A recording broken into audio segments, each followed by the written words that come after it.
Sa panahon ng kawalan ng pag-asa, pilit nagtatanong, kaya ko pa ba?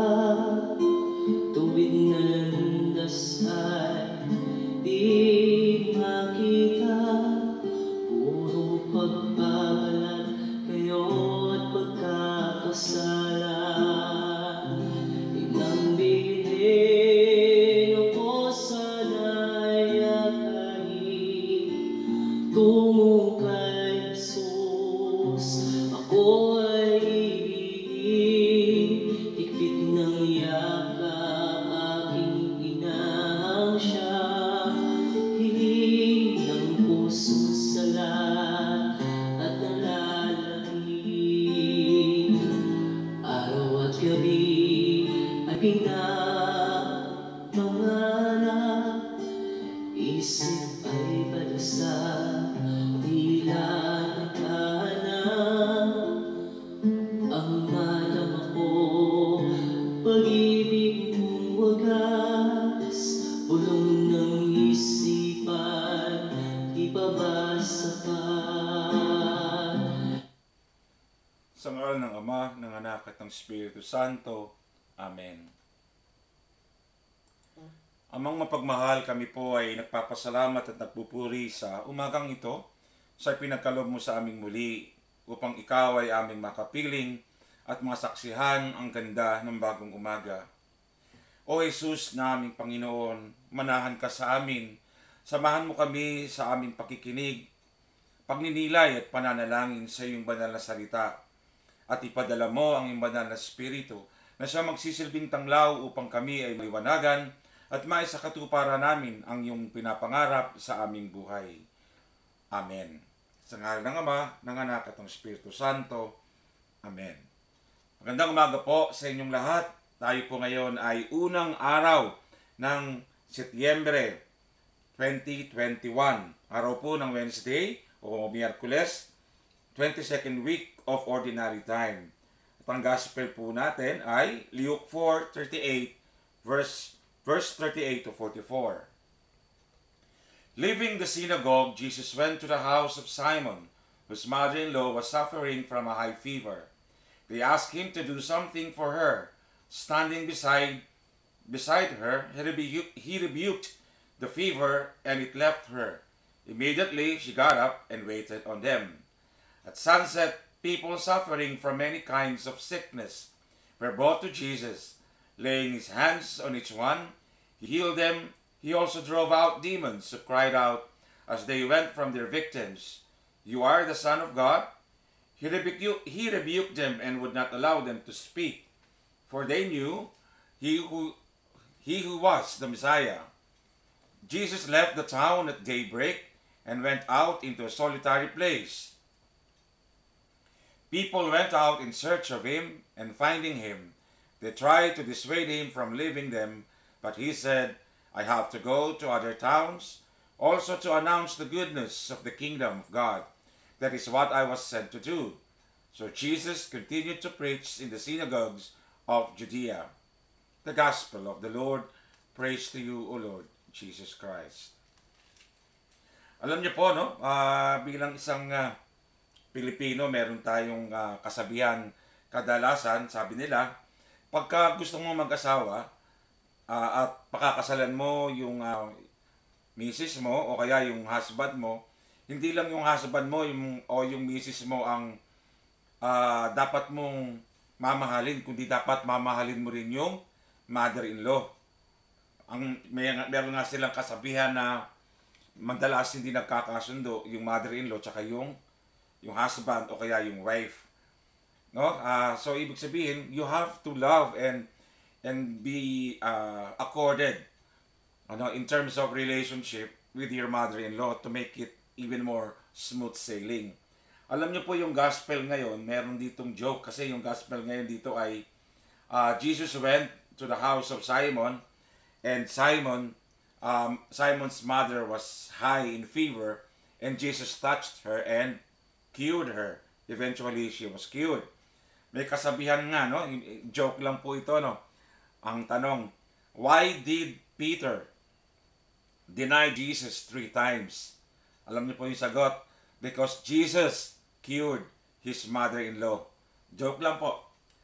Mga minamahal ko mga kaibigan, yung gospel natin ngayon ay isang pagpapahayag muli kung gaano kalapit at gaano kamahal ng Diyos ang mga tao at kung paano siya nahahabag at naaawa sa mga taong nangangailangan ng kanyang kalinga, ng kanyang tulong, ng kanyang pagpapala at biyaya. Hindi niya kayang pigilan, bagamat nagagalit siya, bagamat nagtatampo siya o sumasama ang loob niya sa mga taong sa halip na magpuri at magpasalamat sa kanya o sa Diyos, ay nakukuha pang siya isiraan at tuligsain sa kanyang mga ginagawang kabutihan. Kaya nalulungkot siya pero hindi niya pa rin magawang iwasan at talikuran ang mga taong nagpupumilit sumunod sa kanya upang siya ay makapanayam o makasama at sila ay gumaling sa kanilang karamdaman at magkaroon din ng biyaya sa pamamagitan ng himala na ginagawa ng Jesus. Ito ay isang pagpapahayag po kung ano talaga ang gusto ng Diyos sa ating lahat. Ngayon, mapapansin niyo po sa buhay natin sa mundo, minsan para mas makilala ka ng tao, para mas maramdaman ng tao o para bang mapalingon sila sa iyo, kinakailangan gagawa ka ng kahit papaano ng you would want to get the attentions of others so that they would see and question and perhaps have a second look who you are. Di ba? Kadalasan naman ganun, may mga tao na kinukuha yung atensyon ng mga naglalakad, o kung saan man kapag kung papaano manamit, napakahusay, napakaganda at maganda mag-makeup sa babae, mapapatingin ka talaga and then it attracts attention. Ang Panginoon din ay meron din ginawa na sa pamamagitan ng pagpapagaling, sa pamamagitan ng mga tinatawag na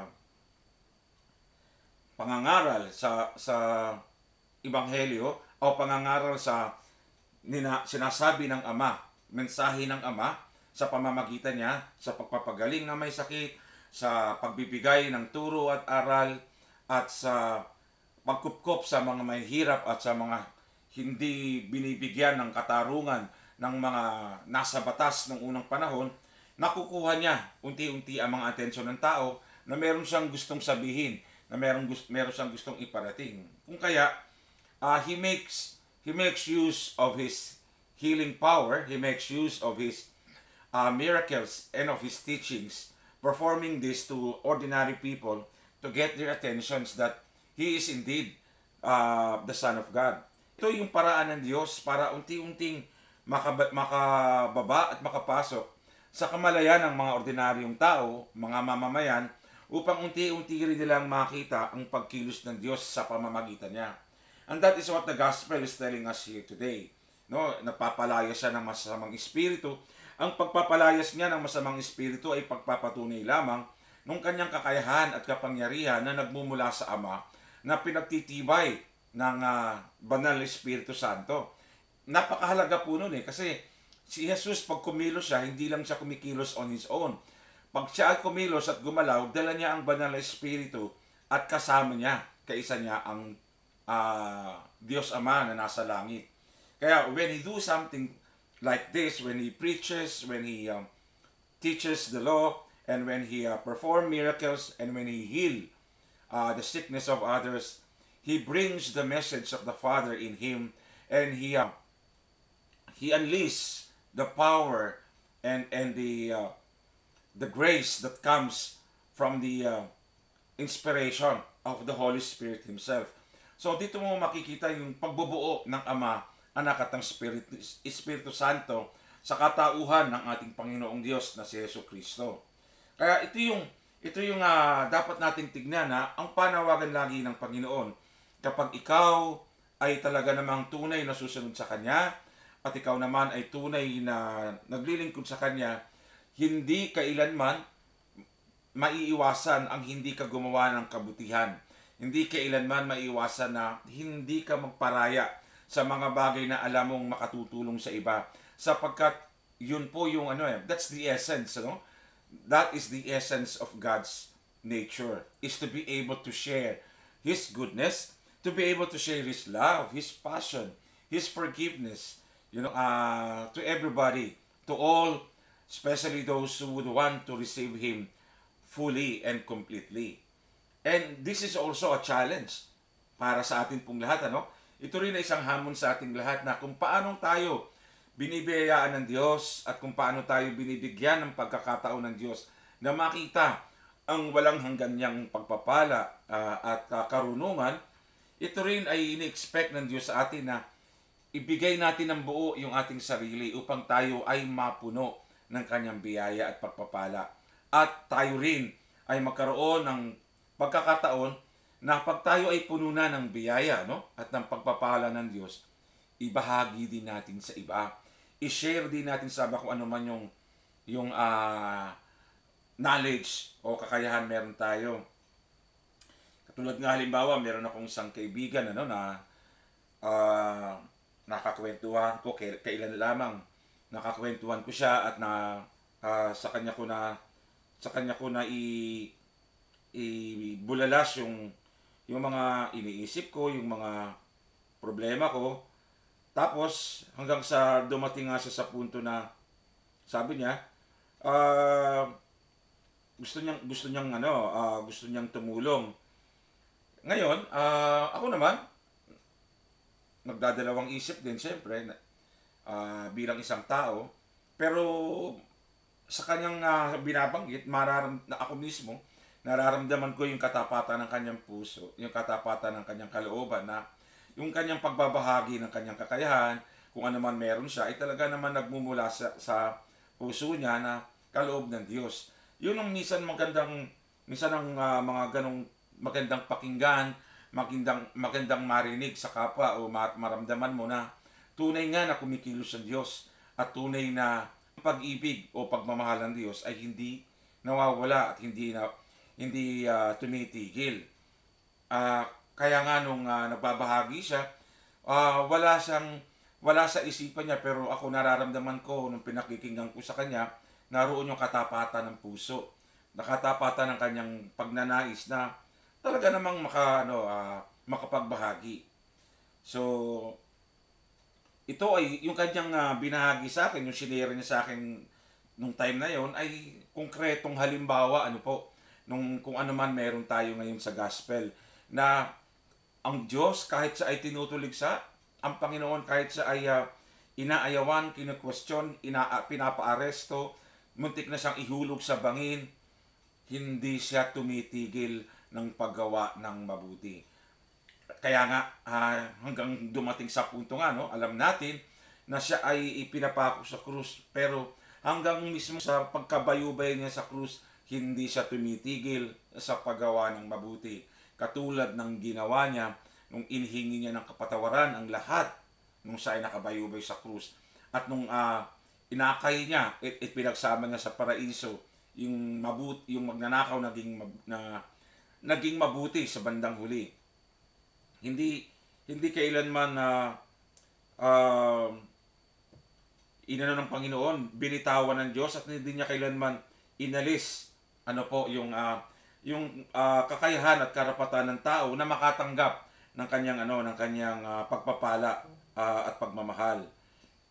Kaya hanggang doon sa dulo ng kanyang buhay, bago siya namatay sa krus, nag-akay pa rin siya ng tao patungo sa kaharian ng Diyos. Ganon tayo kamahal ng ating Panginoon, ganon tayo kamahal at iniibig ng Diyos.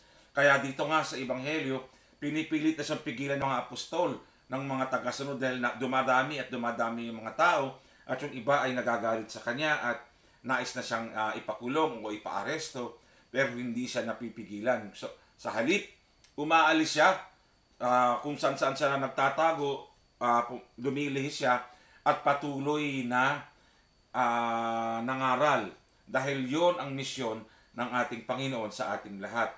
Ganon din sa ating buhay.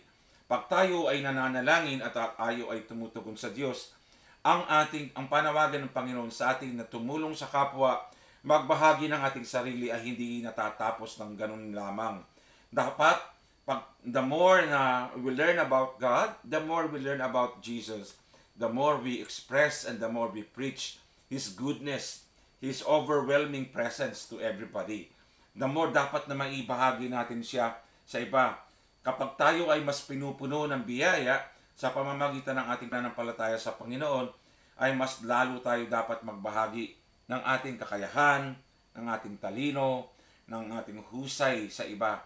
Dahil yon ang panawagan ng Diyos. Hindi kailanman magkakaroon ng ganap na katuparan ang pagliligtas ng Panginoon sa ating lahat. Kung tayo mismo ay kikimkimin lang natin ang kaligtasan na ibinigay ng Diyos sa atin. Dapat natin itong i-share. Dapat natin itong ibahagi. Ano po? Kaya ako po, ang hamon ko po sa inyong lahat, anuman mayroon kayo, kahit sa gitna ng hirap na inyong nararanasan, pero kung mayroong lumapit sa inyo at may nakita kayo na sa palagay ninyo, kahit sa maliit lang na bagay, pwede kayong tumulong. Mga kaibigan, huwag niyo pong ipagkakait kasi hindi niyo po alam, maaaring yung lumalapit sa inyo ay ginagamit po ng Diyos o kinakasangkapan ng Panginoon upang maramdaman kung gaano ka kalapit at gaano ka nagbibigay papuri sa Diyos sa pamamagitan ng pagtulong mo sa kapwa. Always remember, my dear friends, no matter how small your good deed would be, no matter how little your contribution would be, if you do contribute for the greater glory of God, that is far better and far greater and far expensive than those who have spent and donated millions with their own selfish intentions. Dahil yung millions na inoffer nila ay para lang naman sa kanilang kapurihan at kagalingan. Samantalang ikaw, maliit man ang binigay mo, pero ang pinapapurihan mo ay ang Diyos at ang Panginoon, mas pinagpapala ka. So tuloy lang, mga minamahal ko mga kaibigan, let us take the challenge that God is giving us. Let us try not to stop, let us try not to stop and let us try not to be discouraged by the things that we see every day in our lives, but rather, no matter how hard, how difficult our life would be, keep on doing it, keep on praising, and lifting up the name of God by helping others, because by doing that, we are also being blessed by Jesus and by God Himself. Ano po? The more we share ourselves, whatever we have, in the name of God, the more our God will bless us bounty in return. We may not know it, but it will keep on going because we always prioritize and have God first than ourselves. Amen. Sa ngalan ng Ama, ng Anak at ng Espiritu Santo. Amen. Lord Jesus, thank you for today. Salamat po sa biyaya. Sana po, Panginoon, kahit kami po ay nahihirapan, gano'n kakaunti ang aming biyaya at kakayahan, wag po sana kaming mapapagod na magbahagi. Wag po sana kaming mapapagod na tumulong sapagkat naniniwala kami ang aming pagbabahagi at pagtulong at dala-dala namin ang iyong banal na pangalan sa loob ng aming matibay na pananampalataya sa iyo. Ikaw ay aming dinadakila at pinapupurihan. Ang lahat ng ito, Ama, ay dalangin namin sa iyo sa ngalan ni Jesus, naming Panginoon. Amen. Sa ngalan ng Ama, Anak, ng Espiritu Santo. Amen.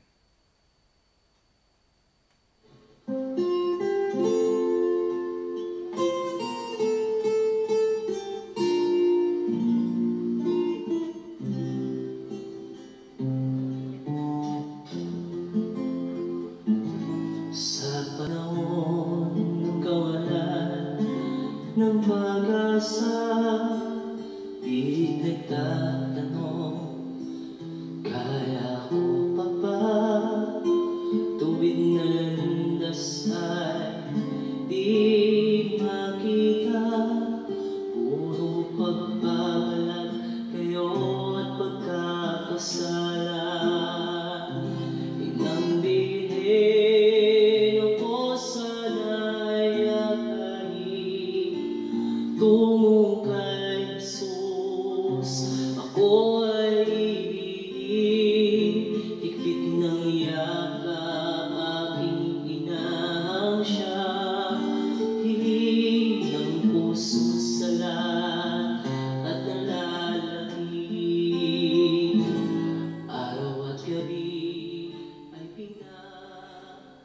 Kaibigan, ano man ang ginagawa mo ngayon, nasaan ka man, lagi mong tatandaan, mahal ka ng Diyos.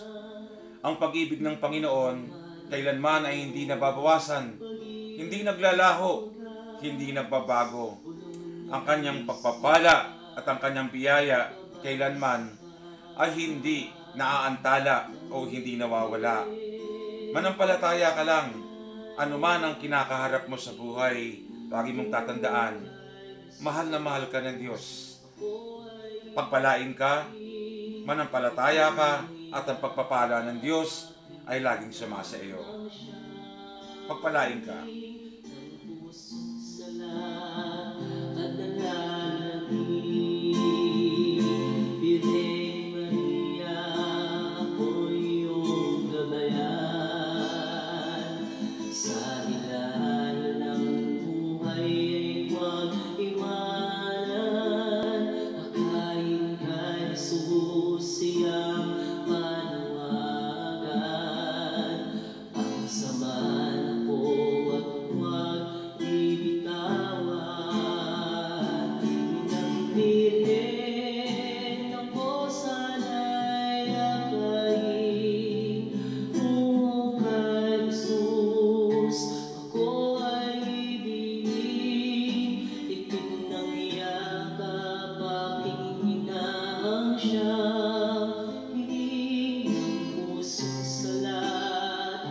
Nalalaki ng puso sa lahat at nalalaki.